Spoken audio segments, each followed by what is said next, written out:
Hello, this is Vinod Kumar Singh. Today we are going to study about political science from class ninth, chapter 1 I have taken today.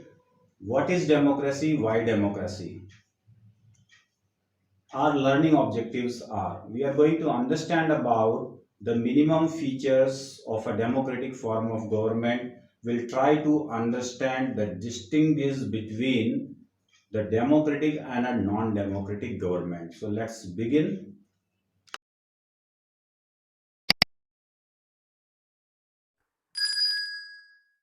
A simple definition of democracy. So what is democracy? Very simple way if we speak, democracy is a form of government in which rulers are elected by people. Means any government which is elected by people, so that government can be called as a democratic government. Here means the people have power to vote.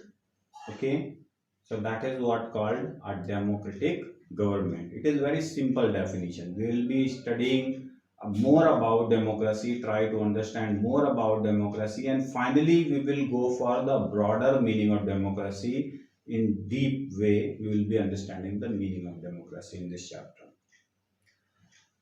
Features of democracy. So firstly, discuss these features. Features are the rulers are elected by the people, free and competitive election, adult universal adult franchise, one vote one value, elected rulers take decisions within limits set by constitutional laws and citizens rights, rule of law, citizens rights are protected by a constitution and an independent judiciary.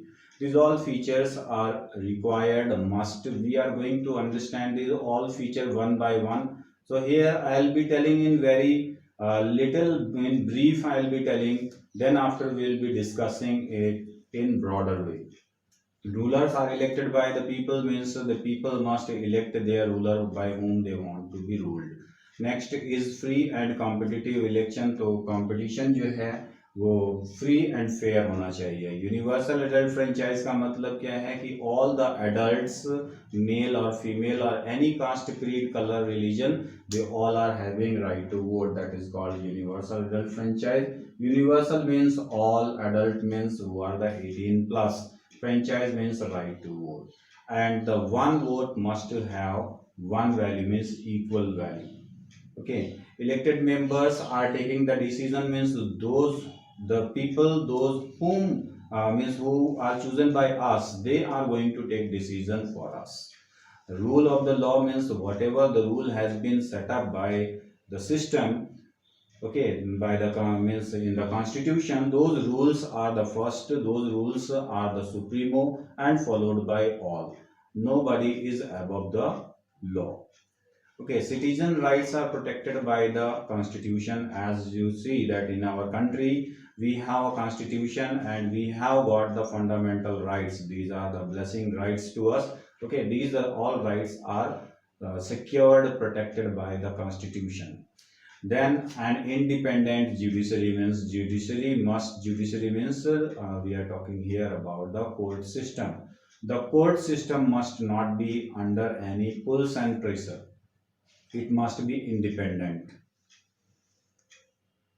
So now we are going to discuss about all those features which we have just discussed. We are going to discuss about all those features one by one in deep.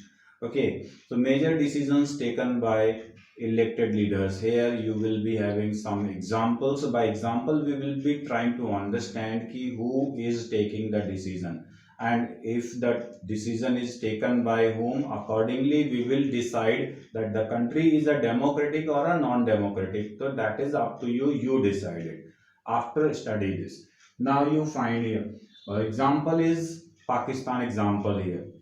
In Pakistan, General Parvez Musharraf, it is the matter of 1999. Okay, in October 1999, General Parvez Musharraf, he was the general of army.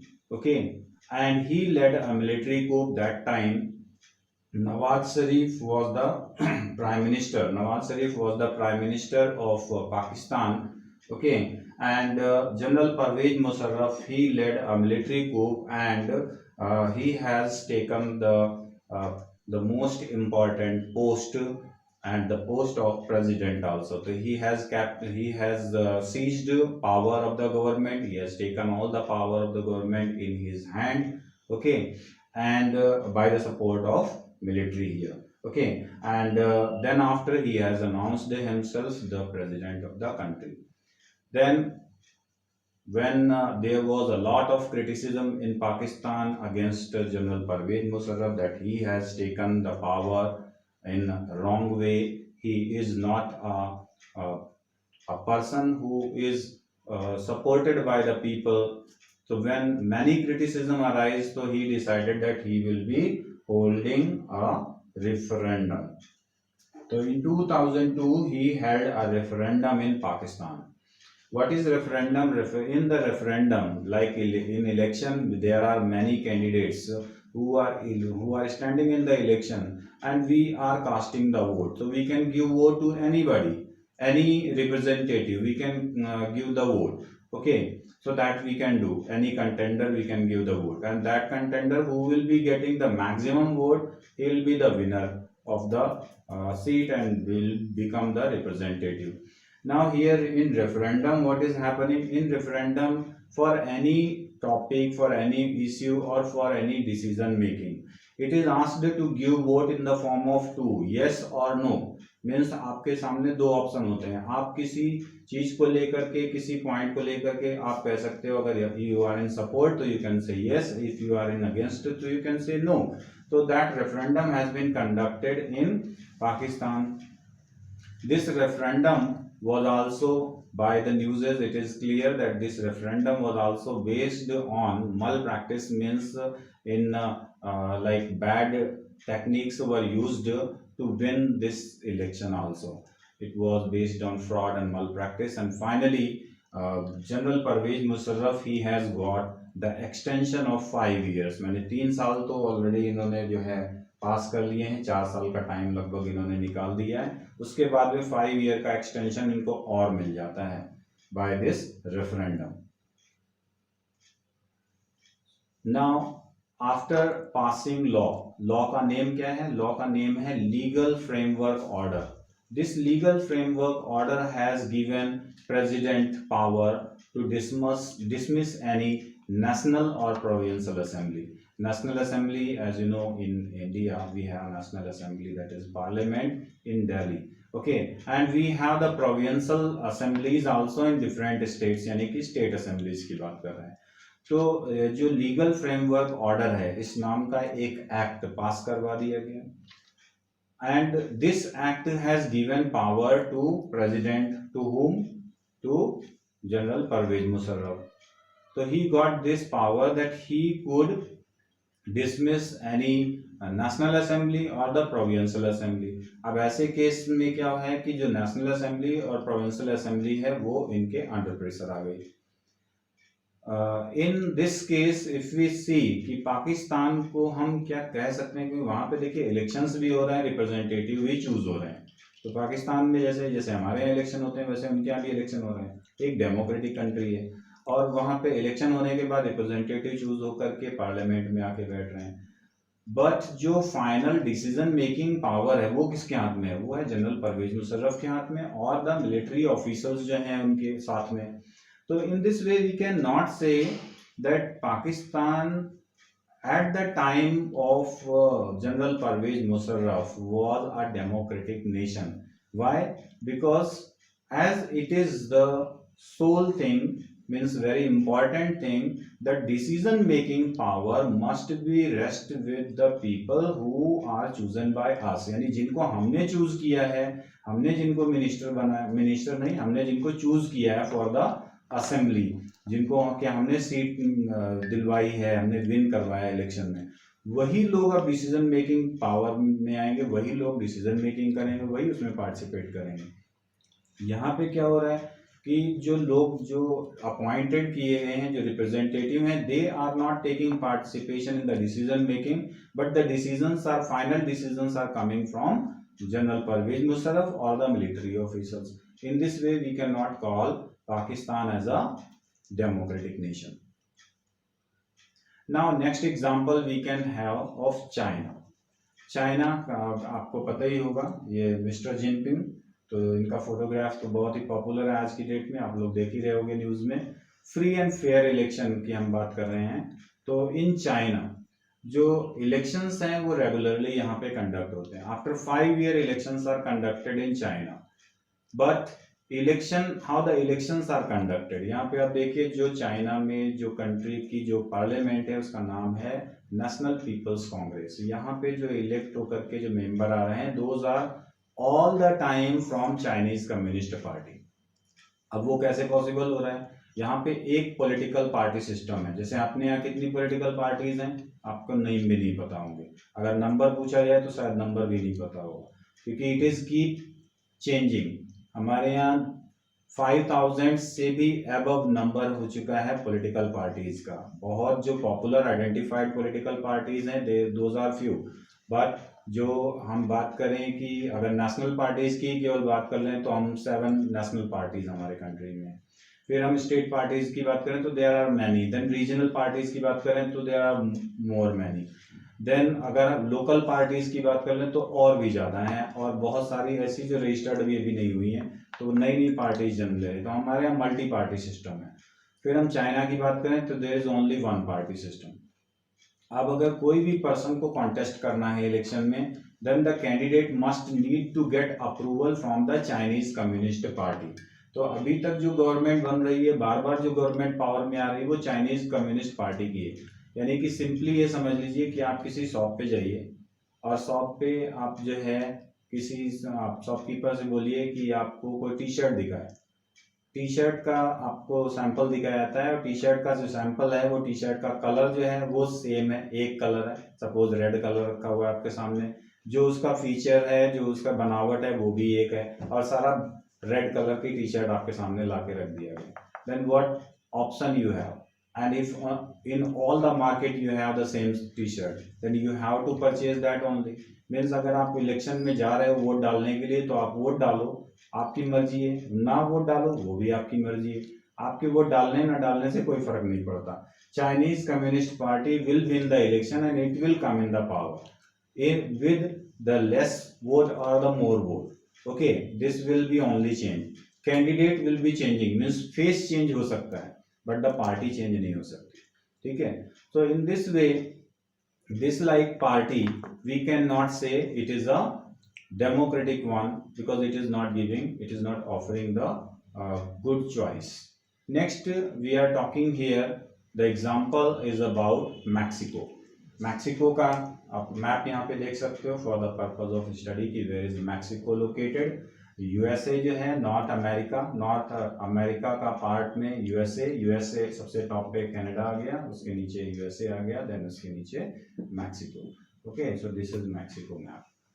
Now we are going to talk about here of Mexico since independence in 1930 Mexico holds election after every 6 year। अब यहाँ पे आप देखिए 6 year आया है यहाँ पे, तो देखिए इलेक्शन का जो पीरियड है वो भी आप डिफरेंट कंट्री में डिफरेंट हो सकता है, कहीं पे 5 year है, कहीं पे इवन 4 year है, कहीं पे 6 years भी है। तो 6 year but elections are regularly conducted, तो it means it is a democratic country. But यहाँ पे आप क्या देख रहे हो कि elections are held here regularly after every 6 year elections are conducted। but main point here, until 2000 every election was won by the party called PRI, Institutional Revolutionary Party। ये political party का नाम है, इंस्टीट्यूशनल रिवोल्यूशनरी पार्टी। ये party election जीत रही है, और ये party election कब से जीत रही है, 1930 के बाद से, जब से इंडिपेंडेंस मिला है मैक्सिको को, तब से ये पार्टी इलेक्शन जीत रही है और कंटिन्यूअसली। तो ऐसा नहीं है कि दूसरी पार्टी के दम नहीं था, वो पार्टी जीत नहीं सकती थी, but this political party used dirty tricks to win the election. Opposition को कभी चांस दिया ही नहीं, अपोजिशन को कभी ये मौका ही नहीं छोड़ा उनके लिए कि दे कुड डू समथिंग। सारा कुछ अपने अंडर में कर लिया इन्होंने। अच्छा, अब हम यहाँ पे अगर हम बात करें कि जो पॉलिटिकल पार्टी है इसका जो नेम है, कई बार बच्चे मेरे से पूछते हैं कि सर इसका नेम उल्टा कैसे है। यहाँ पे आप देखिए PRI लिखा हुआ है और पार्टी का नेम क्या है, इंस्टीट्यूशनल रिवोल्यूशनरी पार्टी। तो इसका नाम जो है इस तरह से क्यों नहीं है कि पार्टी रिवोल्यूशनरी इंस्टीट्यूशन, ये उल्टा कैसे है। तो actually in Spanish you can C these all the parties, political parties of Mexico only, and you can find all the names are written in opposite way, means जो बाद में आना चाहिए वर्ड वो पहले आ रहा है, जो पहले आना चाहिए वो बाद में आ रहा है, इस तरह से है। तो it is the Spanish style of writing. Okay, next you see, आपने केस देखा चाइना का, आपने केस देखा मैक्सिको का। अब दोनों ही केसेस में आप देखिए कि अगर चाइना की बात करें तो वहाँ पे वन पार्टी सिस्टम है, अगर हम मैक्सिको की बात करते हैं तो वहाँ पे क्या है कि जो अदर पार्टीज हैं, अदर पॉलिटिकल पार्टीज हैं, उनको चांस ही नहीं दे रहे हैं, उनको जो है विन करने का कोई मौका छोड़ ही नहीं रहे हैं उनके लिए। जो सिस्टम है पूरा, जो मीडिया है उसको अंडर कंट्रोल कर रखा है गवर्नमेंट ने, तो सारा गवर्नमेंट ही यूज कर रही है उसको। इन this way government was not allowing any way that the opposition can come in power. So democracy must be based on free and fair election, means जो competition है election का that must be free. Anybody, any political party, any contender must have a fair chance of losing election, means कोई भी person जीत सकता है election और हार भी सकता है, कोई जरूरी नहीं। अब देखिए जैसे हम अपने कंट्री की बात करें तो हमारे यहाँ बहुत लंबे टाइम से कांग्रेस का रूल चल रहा था, उसके बाद सडनली चेंज हुआ, ठीक है। तो ये चेंजेस आते रहते हैं हमारे यहाँ, डिफरेंट स्टेट्स में आप देख सकते हो वहां पे भी चेंजेस आते रहते हैं। रीजन ये है कि जो फेयर इलेक्शन कंडक्ट हो रहा है। Now if we talk about Mexico, under the constitution of Mexico, the president is also the supreme commander of Mexican armed force. The current president is Andres Manuel Lopez Obrador, who took office from 1 December 2018. This is the extra information for you. Now we will talk about one person, one vote, one value. This is the heading we are going to deal here. One person, one vote, one value. पहले इसी का मतलब समझ लेते हैं। One person means एक आदमी जो वोट डालेगा उसका एक ही वोट होगा, एक आदमी का वोट एक होगा और उसकी जो वैल्यू काउंट होगी वो वन काउंट होगी। अब यहाँ पे जो एग्जांपल मैं लेने जा रहा हूँ इसमें कुछ आपको डिफरेंट दिखाई पड़ेगा। किसी को वोट डालने का राइट नहीं है तो किसी की वैल्यू, वोट की वैल्यू कम है, किसी को वोट की वैल्यू डबल है, तो ये आपको डिफरेंस मिलेगा। तो wherever this difference you are finding you can understand कि that is not a democratic country, it is a non-democratic country. Now we are going to talk about Saudi Arabia. Saudi Arabia की बात करें तो women को till 2011, Saudi Arabia की अगर बात करें 2011 से पहले का सऊदी अरेबिया, तो 2011 से पहले के सऊदी अरेबिया को हम नॉन डेमोक्रेटिक नेशन बोल सकते हैं। आज की डेट में इसको हम डेमोक्रेटिक कॉल कर सकते हैं। Why? Because it has given the universal adult franchise. अभी तक 2011 से पहले women were not having right to vote. King Abdullah, he has been passed away now. King Abdullah in 2011 September, he has given the right to vote to the women, and even in 2015 he has given the right to the women to stand in municipal elections also, means local bodies के election में the ladies could also stand as contender, ठीक है। other changes भी आए हैं इस country में in 2019. this is extra information beyond the book it is, okay. 2019 women got who are the 21 age above, okay, they got right to travel without the permission of male guardian. Actually पहले क्या होता था, mail guardian जो है उससे permission लेनी होती थी और साथ में जाना भी होता था, उनके साथ में ही जाने का हो सकता था।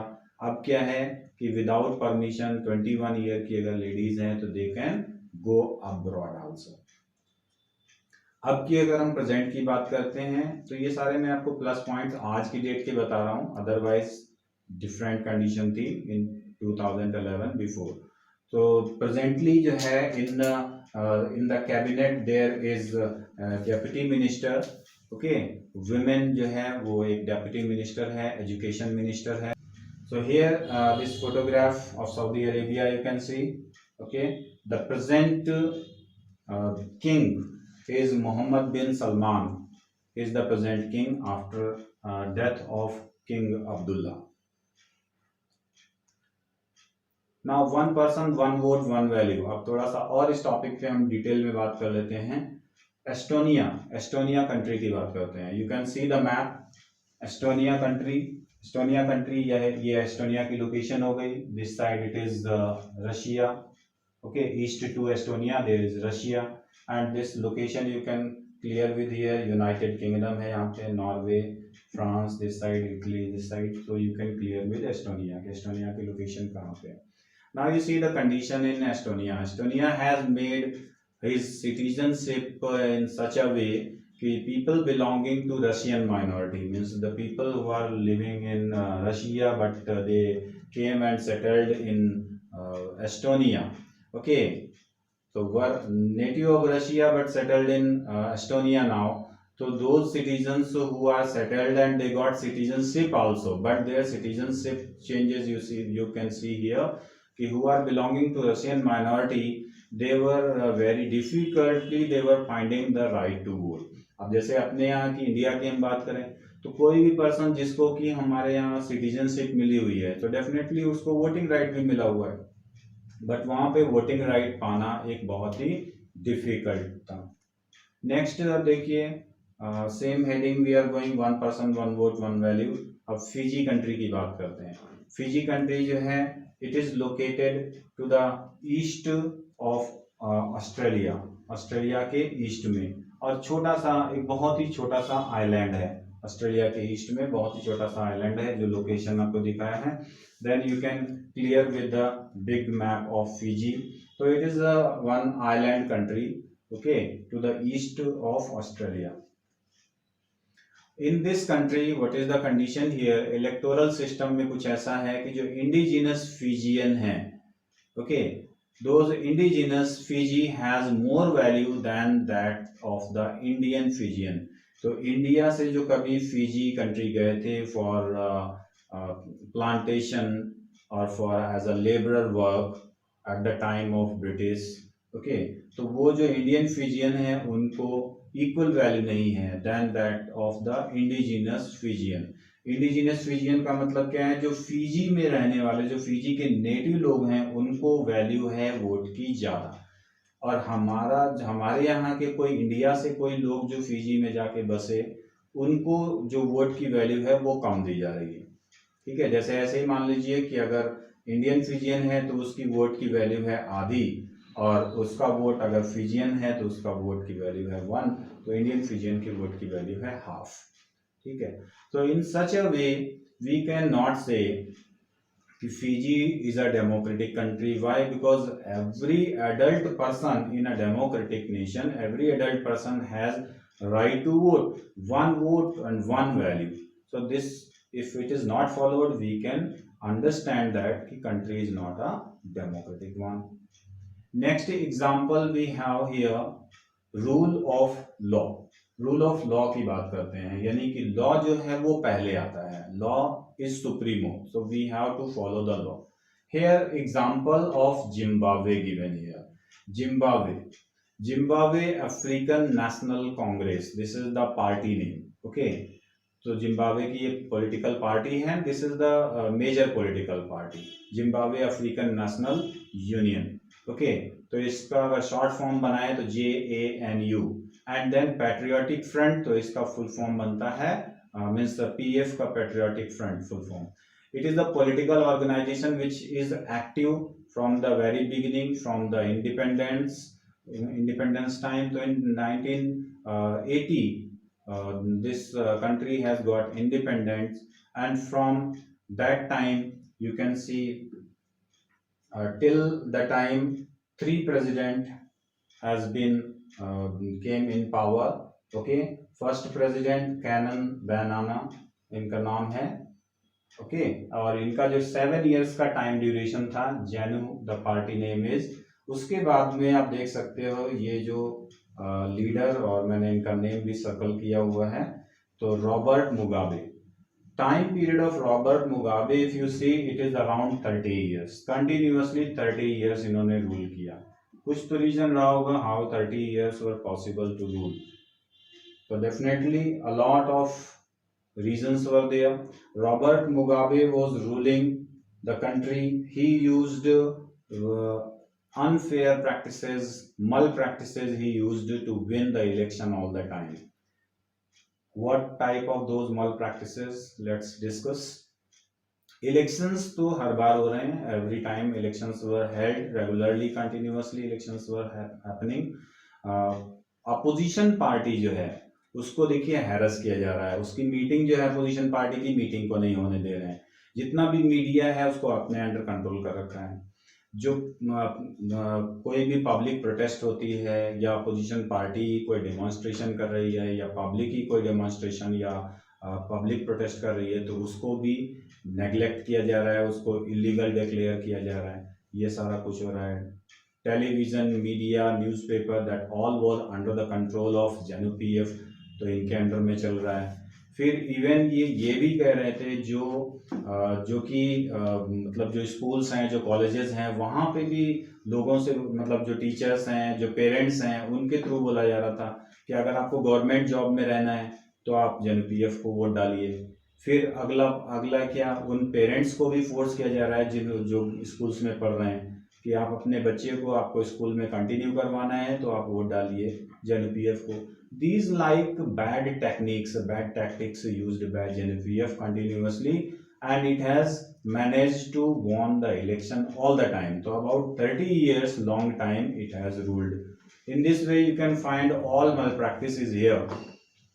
No competition. How can we say the country this like Zimbabwe country is a democratic nation under the rule of Robert Mugabe?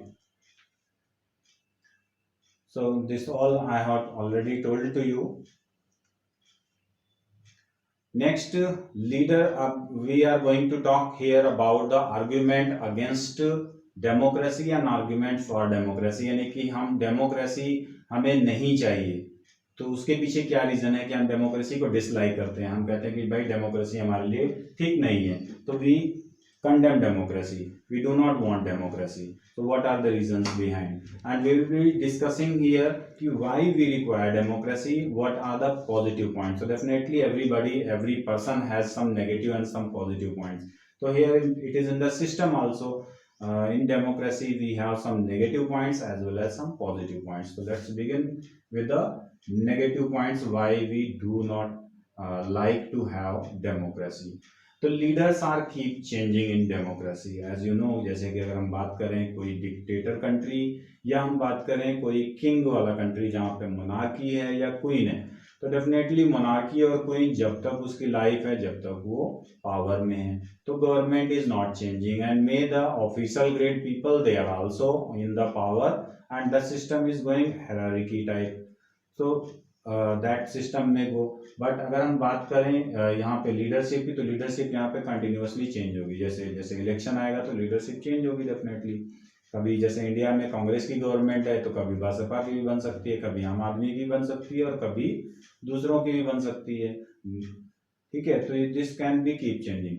Democracy is all about political competition and power play, तो यहाँ पे morality की कोई scope नहीं है, ऐसा कहा जाता है। तो इसका रीजन क्या है कि हम जैसे डेमोक्रेसी में, जैसे आपको पता ही है, पॉलिटिकल कंपटीशन है और एवरी टाइम पॉलिटिकल कंपटीशन होता है, मॉरल चीज़ों का ध्यान नहीं रखते लोग, एलिगेशन लगाते हैं, abuse language sometime they are using, one party people are using abuse language even for the other party members, okay, or the towards the political party. So it is all about power play, it is said as. So many people have to be consulted in a democracy and that leads to decision making, which is very correct.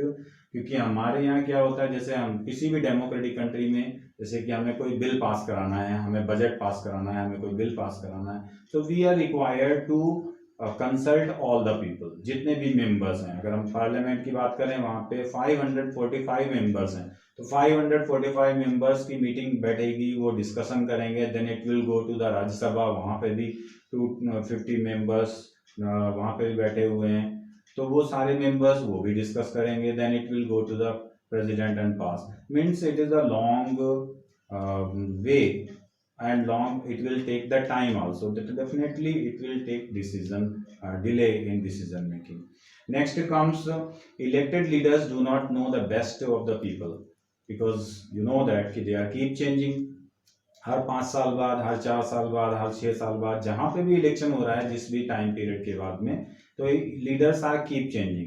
अब जैसे मैं अगर power में आया हूँ, मैं नया हूँ, तो मैं नहीं जानता लोगों को क्या चाहिए, लोगों की डिमांड क्या है, लोगों की रिक्वायरमेंट क्या है, और जब तक मैंने ये चीज़ जानी कि उनकी रिक्वायरमेंट क्या है, व्हाट दे एक्चुअली रिक्वायर, तो तब तक मेरा टाइम ही हो गया, 2 साल बचे हैं, अब मैं क्या डेवलपमेंट प्रोजेक्ट में पार्टिसिपेट करूँगा।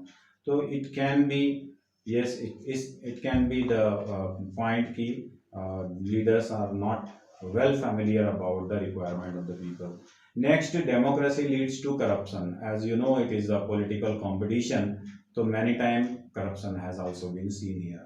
Next comes ordinary people do not know what is good for them. जैसे कि हम बात करें कोई illiterate लोग हैं, इलिटरेट हैं, उनको नहीं पता है कि क्या है पॉलिटिकल पार्टी, और उनको ये भी नहीं पता है कि क्या है politics.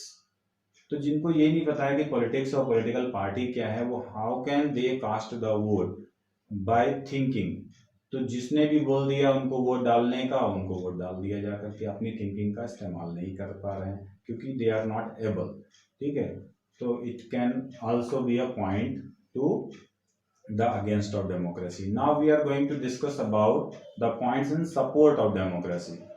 So why we want democracy? A democratic government is better form of government because it is a more accountable form of government. Accountable का मतलब क्या है? Answerable. अब देखिए डेमोक्रेटिक गवर्नमेंट में जो भी घटना घटती है, जो भी कुछ हो रहा है, गलत हो रहा है या सही हो रहा है, अभी आज की डेट में कोरोना वायरस फैला है, तो कोरोना वायरस में क्या अपडेट्स हैं, उसमें क्या चेंजेस हो रहे हैं, कितना फैसिलिटीज लोगों को दी जा रही है, कहाँ पे हम पीछे हैं, कहाँ पे हम अच्छा कर रहे हैं, तो ये सारे क्वेश्चंस मीडिया पूछ सकती है, लोग पूछ सकते हैं, and the government is answerable to this. Government को आंसर देना पड़ेगा। बट अगर यही गवर्नमेंट एक मोनार्की गवर्नमेंट वो आंसर दे या ना दे, उसकी मर्जी है। ठीक है, तो here the government is answerable for its all act. Next आते हैं, democracy improves the quality of decision making. वहां पे हमने देखा था कि delay in decision making, but quality तो आएगी ना डेफिनेटली। अब जैसे यहाँ पे बात करें तो एक लार्ज नंबर जो रिप्रेजेंटेटिव्स हैं वो सारे बैठे हुए हैं, वो डिस्कस कर रहे हैं, और वो रिफाइन होकर के डिसीजन लिया जा रहा है। मेजॉरिटी जो वोट डाल रही है जिस सपोर्ट में, वो डिसीजन फॉलो हो रहा है, तो डेफिनेटली जो डिसीजन है वो डिले तो जरूर रहा है, बट उसमें क्वालिटी तो आएगी। तो डिसीजन मेकिंग में क्वालिटी आ रही। अब अगर हम बात करें मोनार्की की, वहां पे हो सकता है कोई डिसीजन हो जाए, मोनार्की अकेले है या 2-3 मेंबर और हैं, बैठ के डिसीजन ले लिया, मे बी वो डिसीजन लोगों के जो एस्पिरेशंस हैं, जो विलिंगनेस है, जो उनकी रिक्वायरमेंट है, उसके अगेंस्ट हो, तो it may be a bad decision. ठीक है, बट यहाँ पे डिसीजन मेकिंग की क्वालिटी की बात है। Next, democracy provides a method to deal with differences and conflicts. अगर कोई कॉन्फ्लिक्ट अराइज होता है, कोई नहीं, 2 स्टेट्स के बीच में, गवर्नमेंट और लोगों के बीच में, तो हमारे यहाँ सिस्टम है, वो है जुडिशरी का सिस्टम। उस मेथड के through we can solve all these conflicts issues. Next comes, democracy enhance the dignity of citizens. अब डिग्निटी की बात करें, जैसे हमारे यहाँ देखिए फंडामेंटल राइट्स मिले हुए हैं। अब फंडामेंटल राइट्स जितने भी हैं, ये लोगों की डिग्निटी को सेफ गार्ड करते हैं, क्योंकि अगर कोई हमें अब्यूज वर्ड यूज करता है, कोई बैड वर्ड यूज करता है, कोई पिटाई करता है, कोई लाइफ को डेंजर करता है, कोई हमारी प्रॉपर्टी को एक्सप्लॉइट करने की कोशिश करता है, कुछ भी ऐसा होता है हमारे साथ, कोई रिलीजियस कोई एक्टिविटी करता है जो हमारे अगेंस्ट हो, तो we can go to the court and we can get our dignity back. Okay, so this is what democracy enhances the dignity of citizen. Next हम बात करते हैं democracy allows to correct its mistake. So there is a room to correct the mistake. Means यहाँ पे एक at least ये chance है कि हम जो हमारी जो मिस्टेक्स हैं उसको हम रिमूव कर सकते हैं. वो कैसे? जैसे कि बात करें कॉन्स्टिट्यूशन की, तो कॉन्स्टिट्यूशन में सपोज उस टाइम हमारे कॉन्स्टिट्यूशन मेकर्स ने जो भी कॉन्स्टिट्यूशन बनाया that was good and that is good, and but if we are finding कि अभी के टाइम में, प्रेजेंट के टाइम में कुछ पॉइंट्स ऐसे हैं जो करेक्ट नहीं हैं, सिचुएशन के हिसाब से मैच नहीं कर रहे हैं, हमें चाहिए उसमें कुछ इम्प्रूवमेंट, कुछ चेंज चाहिए, तो we can bring a change. There is a provision, we can bring the change in the existing constitution. some by the amendment we can bring the amendment and we can make some changes in the act of the constitution. Now we will discuss about the broader meaning, यानी कि finally हम close करने जा रहे हैं topic आज का video. और ब्रॉडर मीनिंग क्या है, इसमें हमें ये समझना है कि फाइनली अब हमें समझ में क्या आया कि डेमोक्रेसी है क्या.